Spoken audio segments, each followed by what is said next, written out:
have a new character that has earned my hate. I'm also excited that I'm in this manga. Who would have known? I would have read it sooner if I knew I lived here. I feel like with the way he navigates this world, he should be punched a lot more.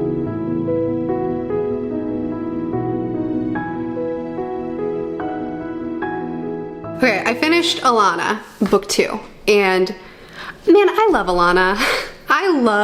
She is so strong and brave and full of courage and full of honor. Alanna is an amazing character. And as she ages, as we get older with her through the story, the stuff that she's going through as a teenager and, you know, the personal things that she's having to navigate, as well as, you know, the wider story things as a female knight pretending to be a man. There's so much about her that I admire. And yet I have the same problems with book 2 that I do of book 1, so it's probably not surprising to anyone. It's just the pacing of this story, man. Like, shoo, the pacing. Sometimes these really exciting things happen and it's like, man, I'd love to actually witness it, but it's like, it happens and then it's over and now we're doing something else, and also here's a time skip, she's now a year older too, and it's just like, it's so jarring, the pacing in this, and I think that it's easily the series' biggest weakness. It drives me nuts because stuff is going on and I'm like, I'm so enthralled, and then it's just done and now time skip, we're somewhere else, and it's just jarring. I don't like the pacing of these books at all, but I love Alanna. I love her so much. I love living life with her and facing the challenges that she faces and seeing how she navigates them. She's such a strong character. So I have such mixed feelings about the series because, like, I love Alanna and I really enjoy the plot, but the pacing, like, legitimately causes me pain. So there's that. Also, I'm still listening to He Who Fights with Monsters. I'm now a little bit over half done with it, and I'm enjoying it a lot more. The last time I talked to you about it, I was really irritated with Jason, the main character, because he just cannot be bothered to take a single thing seriously. And he's also really preachy. Like, he will oftentimes stop and, like, lecture someone about morality and challenge. He's pretty preachy. The thing is, though, I still don't really like Jason that much, but I am less annoyed by him because the thing is that the narrative is very aware, and Jason is very aware of these deficits of his. It's not like he's painted as, like, oh, the most cunning man in all the world, and also so deep. Like, he's not really painted that way. He's painted as, like, just a normal guy that has some flaws, and here are the flaws, and he's aware of them, and when he's challenged on these things, he's like, yeah, you're right. I'll dial it back. I'm sorry. So, you know, kudos to the story for that he's just human and, you know, not like this really pompous sort of character type. And I mean, despite me being a little bit irritated with him, he is really funny. Like, I do laugh at a lot of what he says. As far as the plot goes, the last time I talked about this story, I said that Jason was a man who, there was a summoning spell went wrong and he was sucked into a video game. And it is so much more complicated than that. There's so much more happening than that. I'm gonna have to think about how I need to summarize, like, a quick bite-sized summarization for this book after I finish it, now that I know all, like, there's so much more going on in the story, but I also don't want to spoil anything. But I'll just say that the world is really cool. The world is really cool in this book. It's still like that lighthearted, fun fantasy adventure, which isn't my thing. I don't typically want a lighthearted adventure with my fantasy. I usually want, I don't know, my fantasy and my sci-fi, I just like them to be a little bit darker, a little bit less lighthearted. But also there are some really intense scenes that kind of take me by surprise and really give me chills. So I don't know, I have such mixed feelings about this book, but I am gonna finish it, I think. I'm listening to it on audiobook, and the audiobook is very good. So I'll just let you know what my final thoughts are on it, because I'm not positive how I feel about it, honestly, but more positive than before, for sure. And I guess I need to talk to you about the book that is under the camera right now, so hang on. I replaced it with another book. So also I'm still reading Ship of Magic. I'm now 238 pages in. So as far as plot goes, like, what can I tell you? There's been more interpersonal drama. Has there been any advancement in the plot? No, I mean, yes, but like very specific kind of advancement. It's mostly the interpersonal drama, but can I tell you how good that drama is? These characters are some of the most nuanced characters I've read in a long time.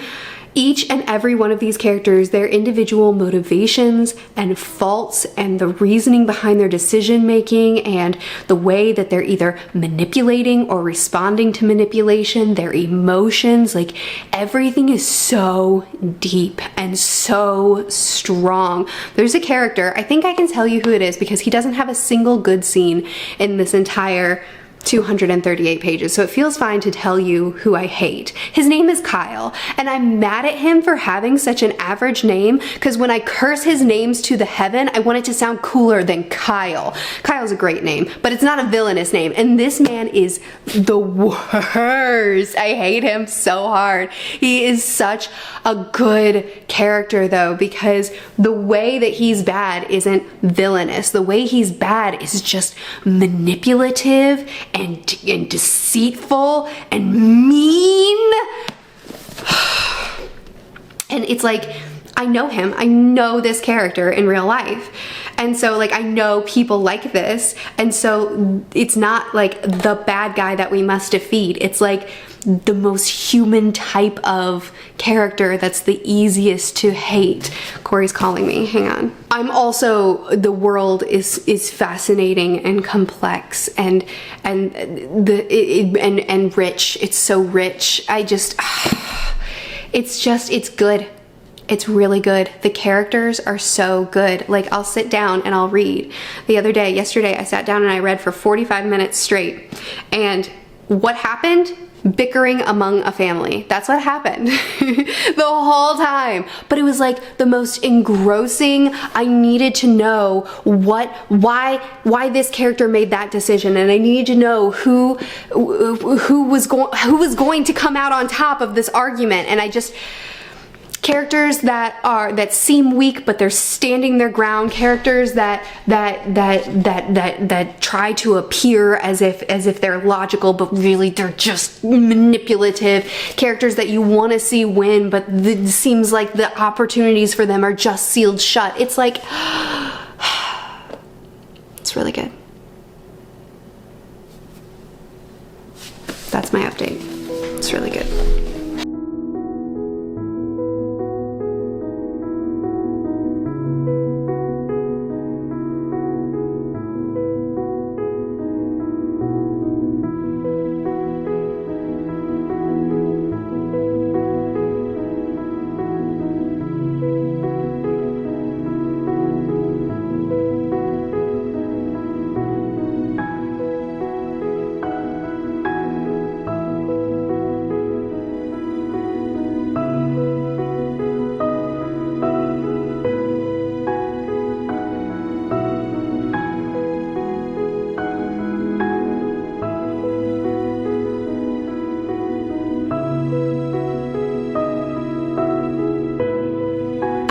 A new character that has earned my hate.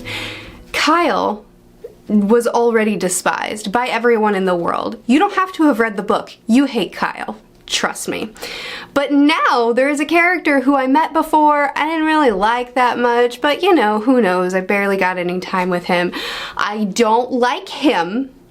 He gets pushed off a ship too. So that's great. I have two characters to hate. Hob writes terrible people incredibly well. So as someone who's as emotional of a reader as me, someone who is as ridiculous as I am with how invested I get in books, when I read one of Hobbs' villains, it's a physical mad. She writes them so well.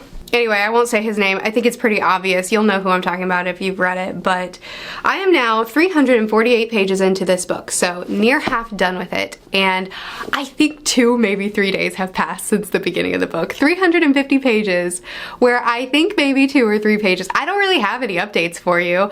I need to update you because we're nearing the end of the vlog and I haven't finished the audiobook, so I gotta talk to you about the other book I'm reading. But it's kind of the same thing as what I told you before. There's a lot of interpersonal conflicts. There's a lot of family members who are very flawed people, all trying to figure out how to navigate a very difficult situation. Some of them navigating it terribly, most of them navigating it poorly, really. And they're just sitting around and talking and debating and arguing and trying to figure out the right course to go from here. And that sounds boring. It's not. I guess this is what I need to say about this book. You have to be really okay with some slow pacing to like this book, because 350 pages of interpersonal conflict is what we've had in this book. But Hobb writes her characters so compellingly that these conversations where they're sitting around and arguing and manipulating and mourning and fighting, it's like, I'm so into it. Plus the world is so vivid and so it's so full of life. Eventually we will set sail and do something else. Like, I really sympathize with characters that, you know, they want to, you know, they want to serve the priesthood. They have a goal for themselves. They have a desire for their lives, but, you know, because of these flawed people doing very flawed things, like, I sympathize with the situation that they're in, where there's characters that I care about that don't have the freedom to live their lives the way they want to live their lives. And then there's characters that I despise that are trying to manipulate everybody and force them into going according to their plans. And I don't know, you have to really be okay with a slow-moving story to like this book. I assume, you know, the pacing will pick up eventually, but you know, if you're not okay with it, you're not going to make it through to that point that the plot, you know, really picks up. But I'm still enjoying myself. I am reading it not super fast because it's not the type of book that I'm just like dying to turn pages, but when I am in it, it's like I want to stay in it. And then you have Hunter x Hunter. I'm actually gonna have timestamps in the description this time, so if you don't want Hunter x Hunter, pop down to the description and skip this part, because again, I will be discussing it in spoilers. But that'll help you skip around a little bit more conveniently. So I've read volume 8 and I've actually already started volume 9 as well. I just don't have it down here with me. And this arc is different. This arc is different from the other ones. We've gotten through the part where we learned a little bit more about Auntie Mito, is that her name? Mito? And Gon's father. We got to see, I'll show you some pictures since, you know, we got to see, oh, there we go, their childhood and, you know, him, oh gosh, I love it, him looking out for her when they were kids. And it was so interesting to see that side of things and to get a little bit more detail on him. Plus we get a little bit more of this super cool world. I mean, when are we gonna start being introduced to these creatures?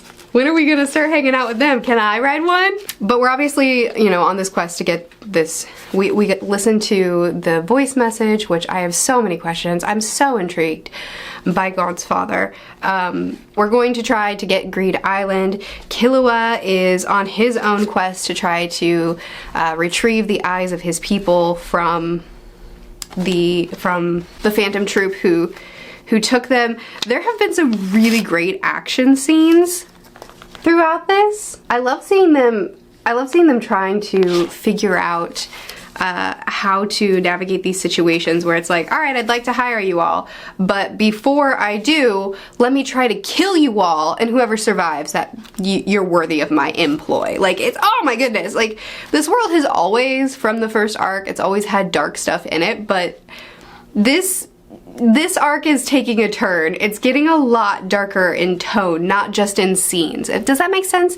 The first three arcs that I've read were all light in tone. They felt like an adventure, they felt fun, they felt like friendship, but there were dark scenes. This arc feels dark in tone. We also have a little bit of thriller bark action happening in this arc, which approve. But I'm really, really excited that we're gonna get to know the Phantom Troupe more. I'm excited to get to know them better. I'm already really into their characters, and I don't know, did I say Killua is, I said Killua.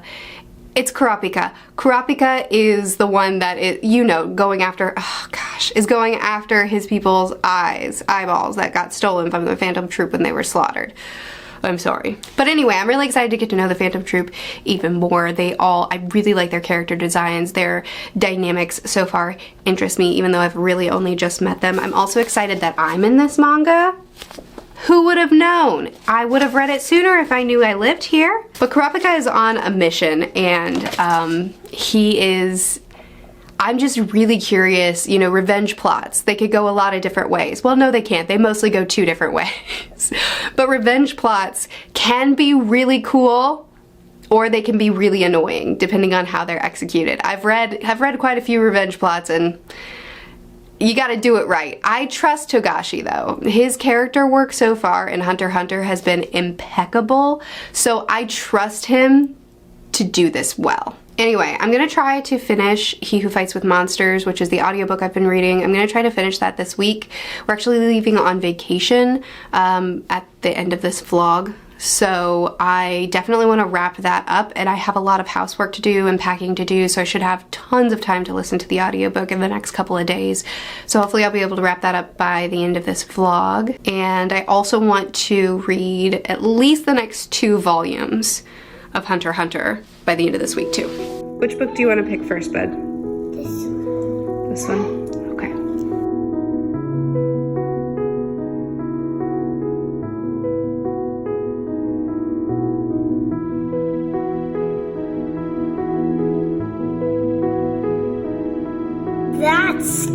That's the best one I have seen.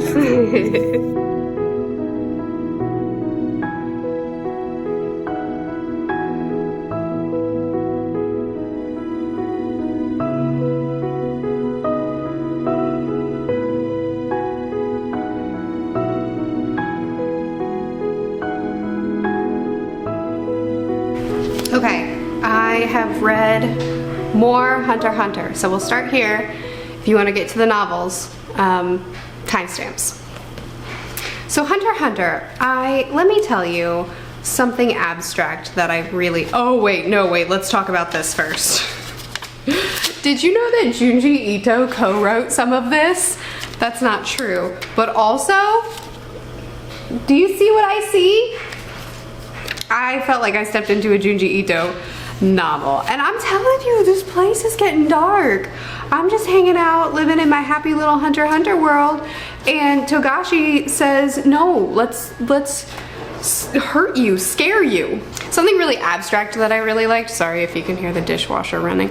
Something really abstract that I liked is, do you remember when Leorio in the second arc was the only one that could push through those crazy heavy doors to get to Killua, because, you know, it was his mansion, and you know what I'm talking about. They stayed there for a month to train, and Leorio was the only one that could actually do that, proving himself to be stronger than the other 2 that he was with at the time. So I like that we get to see more of that in this arm wrestling bit, where Gon is easily taking down, you know, everybody that comes up to try to arm wrestle him, but then somebody comes that is too strong for Gon, and then Leorio is just like, I'll handle it. And it's like, I really hope, like, not hope, I mean, I'm sure this is gonna keep going. But I like this because Leorio isn't a character that really stands out to me that much, but I like seeing him,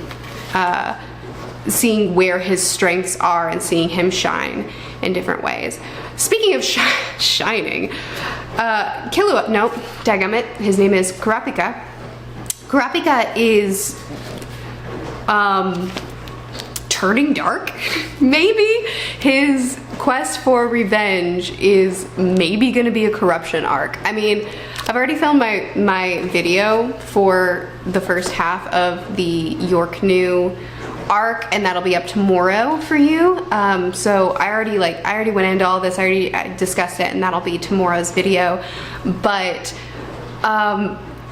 maybe this is a corruption arc because he's getting so single-minded and he's getting so focused on this that he's putting some really intense, you know, restrictions on himself. Like, if I don't pursue my goal in this way, if I use these chains on someone outside of the Phantom Troop, I lose my life. But also he's, you know, potentially challenging people when he's way outmatched, and doing things like, this is the first time we've seen him kill, and I think the first time he's ever killed, and delivering some really chilling lines. And I don't know. He is really shining in this arc, and I love to see it. Also, these two fellas, they're not the main focus, but I am getting some really, really great character moments with them, which I just love to see.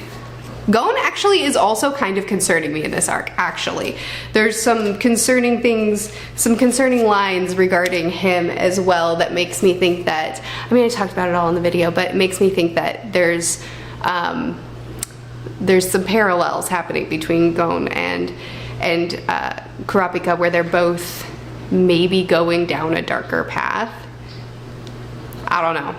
I'm so into the character work. Togashi's character work it's completely captured me. He's really a brilliant character writer and magic writer. It's so funny. I thought that power system writer. I really thought that after the last arc, I was like, all right, I'm wrapping my head around this okay. I think I mostly get it. There's definitely some clarifiers I could use. I'll use, you know, as he continues to give me refreshers on the magic system, I'll learn about it more. It's just growing. It's just growing and growing and growing, and it's like a mix between hard and soft magic, where you have your hard rules, but then there's so much variety, and there's so much that relies on creativity and on the uniqueness of the individual that makes it completely limitless. And it's very good. But anyway, I've read 8, 9, and 10 volumes, and I'm halfway through the Yorknu arc, and I'm really, really, really excited for the other half. I'm so excited to see especially where Kurapika, where his arc is going to take us, because there's some intense stuff happening with him, and it's either going to lead to corruption, or it's going to lead to, you know, realizing that if I pursue this path, I'll become like the people that I hate the most, and so having to give up your quest for revenge, because it's like, those are the two ways that revenge stories go. So I don't know, I'm leaning towards corruption with him. I don't know, it's scary, it's scary. So I finished the audiobook for He Who Fights with Monsters, yeah. Finished the audiobook for He Who Fights with Monsters, and I have really mixed feelings on it. The world is really cool. So this is a serialized novel. It's published serially, chapter by chapter, and then after he completes the book, then he publishes it, but you can read it chapter by chapter if you want to read it online. And it does read that way. It definitely feels like a series of mini arcs throughout the novel, and it's very much a lighthearted adventure story. You know, he's an adventurer, he's fighting monsters, and he's learning about the world along the way. He's making comrades and enemies along the way, and he's figuring out how he got here, why he's here, and how to get back home. And as far as learning about the world and learning about how he got here and, you know, that whole side of it, I really enjoyed discovering those things with him, and the different monsters that we faced, the different things that we had to encounter. Some of them were really, really fun. I think that for me, the biggest deficit of the book is Jason, the main character. I just don't jive with him. He is extremely witty and clever and funny, and, you know, doesn't really take anything seriously. But it's not just that. It's that I feel like with the way he navigates this world, he should be punched a lot more. Like, he's regularly smarting off to or giving moral lectures to his friends, to people who are more powerful to him, to people who are more higher in societal ranks than him, to a literal goddess he's smarting off to. And it's like everybody's irritated with him, and he gets a lot of pushback. A lot of people will directly challenge him, call him a jerk, tell him, hey, stop preaching at me, or, you know, challenge him for being a bit of a hypocrite. Like, he'll really tell someone, hey, morally you're wrong and here's all the reasons why. Like, he's very, he has his opinions on certain things and will let you know him. And people will call him out for being, you know, all the things that he is, but yet nobody really does anything more than call him out. Like, we do have some good moments of self-reflection. We do have some moments of, like, him really having to realize how naive he was going into all this, and how the things that he's doing is actually changing him in certain ways. Like, we have some great moments of, I don't know if I like the shifts that are happening inside of me, or being very aware of his deficits. It doesn't read like a witty, smart character that's oh so moral and just and we should all love him. It reads as character flaws. He's aware that these are character flaws and people call him out on his character flaws. Yet, even though there's a lot of back and forth between the characters verbally, I just feel like he shouldn't get away with the amount, he shouldn't get away with walking through this world the way he walks through this world. Anyway, he rubs me the wrong way. And it's one of those things where it's like, I have pretty mixed feelings about this book, because I like a lot of things about it, but not enough to continue. Like, I like enough things about it to finish the book, but I don't like enough things about it to continue the series, which I feel bad about, because one of my friends was so excited for me to read this book that he bought it for me and sent it to me, and I wish I loved it, and I didn't dislike it, but it just wasn't my thing. But it was very different from what I normally read, so hey, a little bit of variety in my life. I really haven't read much more of Ship of Magic in the last couple of days, so there's no update there.